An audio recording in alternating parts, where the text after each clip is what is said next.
But coming back to the topic of Trump, the stock market's going up, crypto is going crazy. What do you guys think? What did crypto touch? I think it touched 90,000. Yeah, all-time Bitcoin high. crossed 90,000. And why does that matter to Dubai?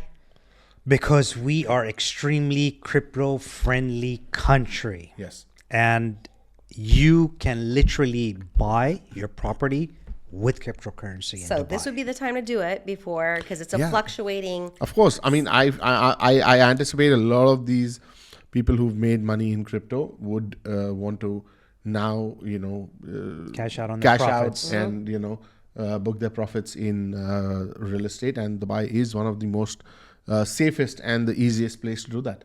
So we have the crypto situation, which Yes. is going to make it more positive with him coming into office.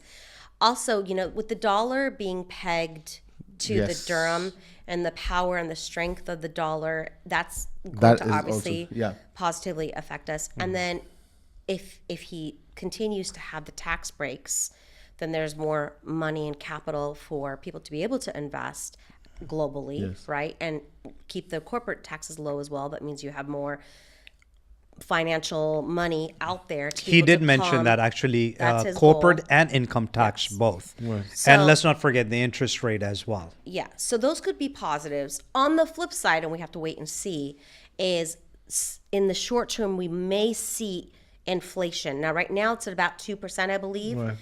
but the cost of goods are still, I want to say, 20% higher Higher. than they were in 2019. So the past 4 years, Americans are really feeling that crunch Right. with their day-to-day expenses. I believe the average number is about $1,200 more a month that we're paying on our daily items. So we're tight, right? But although inflation has come down, that still the cost of goods is still extremely high, and we might feel a little bit of suffering just in the meantime as he does have the increase of tariffs that he's planning on doing. 20% on export. So that's tax. going to, and then the cost, it's going to make the cost of goods. And then if he really does do his deportation goal, that's also going to make things more expensive. So it's a very mixed messages, and different economic experts have different views of what's going to happen. If people do, or economists are saying that maybe in the short run, you'll see a little bit of that inflation again, but it's for the long-term goal of making America great again. And when he says that, the only part of it that I would love to see is his idea of business, because, and I think that that's part of the reason why the Middle East loves Trump so much, and why he loves the Middle East, is the way that Dubai is Dubai Inc. and operates like a business. A lot of Americans want to see America go back to operating like a business. Yeah, I mean, Dubai totally operates like, a corporate. And, It does. They're doing an amazing job. I must say Absolutely, that they the government have. over here is doing a brilliant job, and they are monitoring everything, checking the data time and again, seeing what needs to be done. Like, for instance, traffic. Last 1-2 years, the traffic has gone really crazy.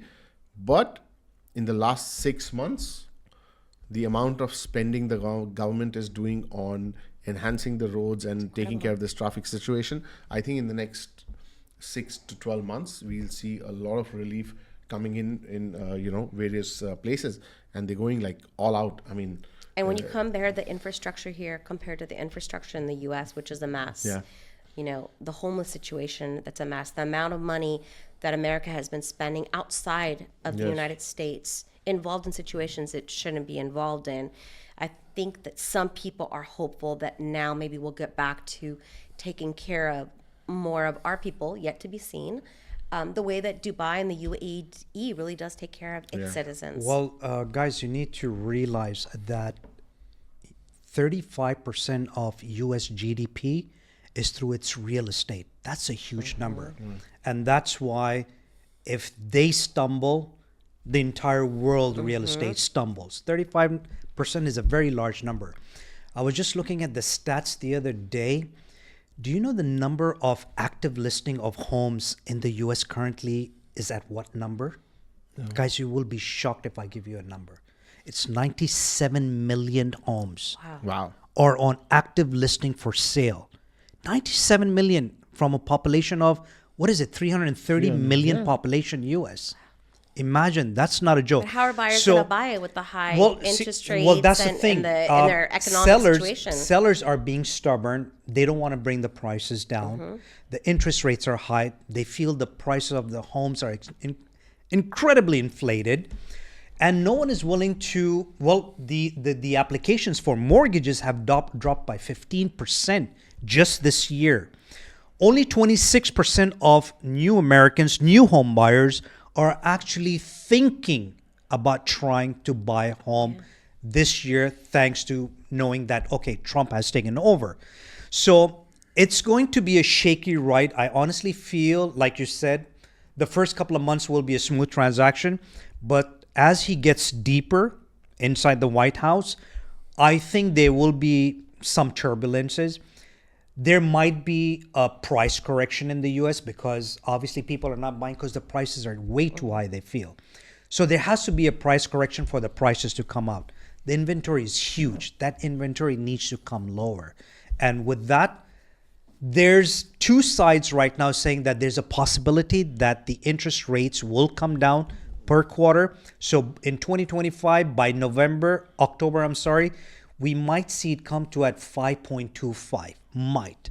But then they also say that Trump, being a businessman, he might not want to do that, because if that happens, then there's a possibility that the home prices will go higher because the demand will come higher with the interest rate coming low. So now the question is to wait and see whether the interest rate will come lower thanks to Trump or will not.